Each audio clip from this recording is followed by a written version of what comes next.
Hi, Manong George here. Welcome to the channel, and today we'll have a real talk about the NHS.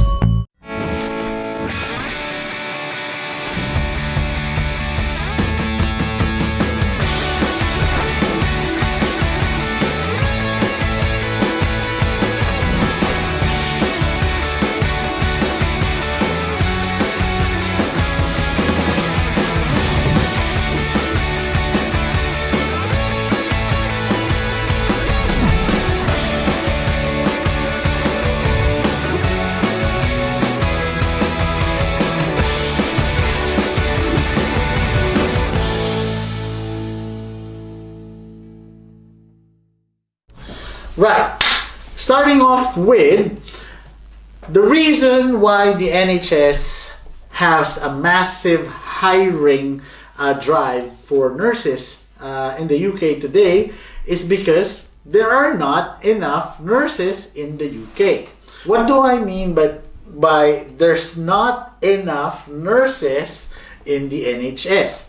It simply means that even though when you and your cohort arrives here in the UK, you don't really solve that massive issue, which means even when you work in your ward, in your operating theaters, there would still be a massive gap in employment, meaning that it would always be still understaffed.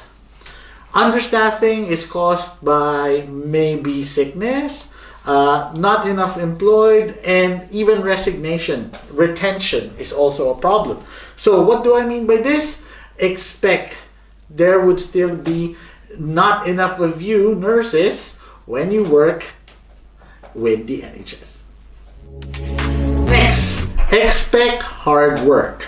Now, what do I mean by this? Now, being a nurse myself, I've been a nurse over 15 years now, and I could safely say, anywhere you go, the work of a nurse is never easy. Yeah? So it doesn't really change even if you come here to the UK and work at the biggest healthcare service in the country, the NHS. No! God, please, no! Still, the work is always hard. You know, as nurses, you cannot expect that even though maybe you have another experience in another country outside of your original country, i.e. for me, the Philippines, it doesn't necessarily mean that you come here in the United Kingdom that the work becomes easier, that the staffing ratio is better, that maybe the sets, the instruments are all state-of-the-art and brand new. Actually, you might find staffing ratios can still be a difficulty. No! No! You might find that maybe wherever you came from, especially if you come from the Middle East, some of the gadgets, instruments, sets that you would use in the operating theater might be a step older than what you're used to. No! So, yes. Expect when you come around here in the UK and work as a nurse, there is still hard work. The experience in the NHS is variable amongst every hospital. Even in between trusts, it can be different. Even in between units, from one ward to another, it can be different. So, for me, I'd say if you really want to know what is the experience in a certain ward where maybe you are being employed to work in, find somebody who actually works there. Then you'll get the experience better. You'll understand the experience better. Because it would be hard to compare, say, if you're applying for a certain trust in London and somebody said that my experience in this trust is great. I work in the theaters, and then you take that, however, you're actually going to work in the wards. That experience would be very, very different. So across the NHS, across trusts, across hospitals, across units and wards and operating theaters, the experience, the work experience is very much variable. When you arrive here in the UK, being employed by an NHS trust or hospital, most probably the orientation you would receive would be orientation for work. What do I mean by this? They'd orientate you, and yes, you heard me right. Orientate is the proper term we use here in the UK, rather than orient you. Yeah, so they will orientate you for work. So what do I mean by that? They'll give you a tour of the premises of the hospital, tell you how it works there, teach you all the protocols, show you which is which, where is where, and that's it. Well, now, what might be the trouble with that? The trouble with that is, in all honesty, when you come here to work, you're actually coming over to live here in the UK as well. So some of the things that they may not teach you would be the healthcare system itself.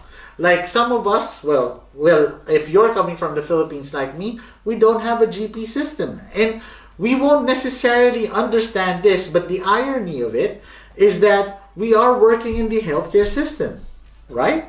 So what we can do, well, actually, if that is an issue, why not join us in our Facebook group and watch out for our monthly webinars where we share our top tips in living and working in the UK for Filipino nurses and Filipino carers, wherein we discuss things like the GP system and a host of other things that we strongly feel is would help you Filipino nurses to acclimatize yourselves here in the UK. Last topic for Real Talk. The NHS salary is on a banding scale. So what do I mean by this? So what I mean is when you come in, most nurses would be either on a band 3 or a band 4 level, which means it doesn't matter whether you have extensive experience or whether you have more education than an average nurse. Normally everybody starts at the bottom.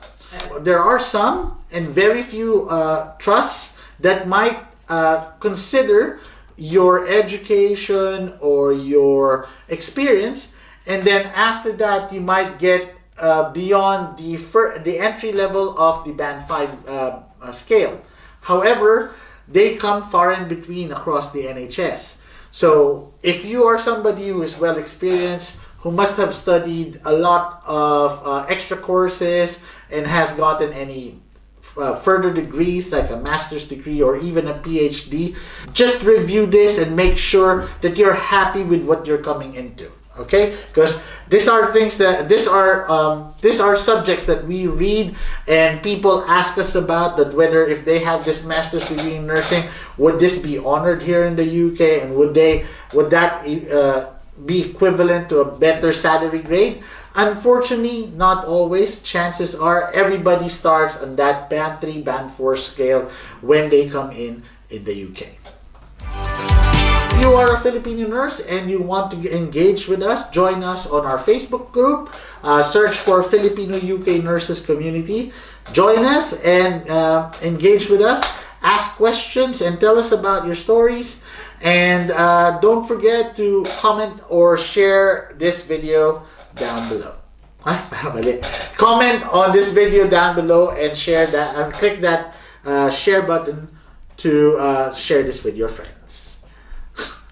Ang gulo. Tanggalin mo na lang. Always remember, Manong knows.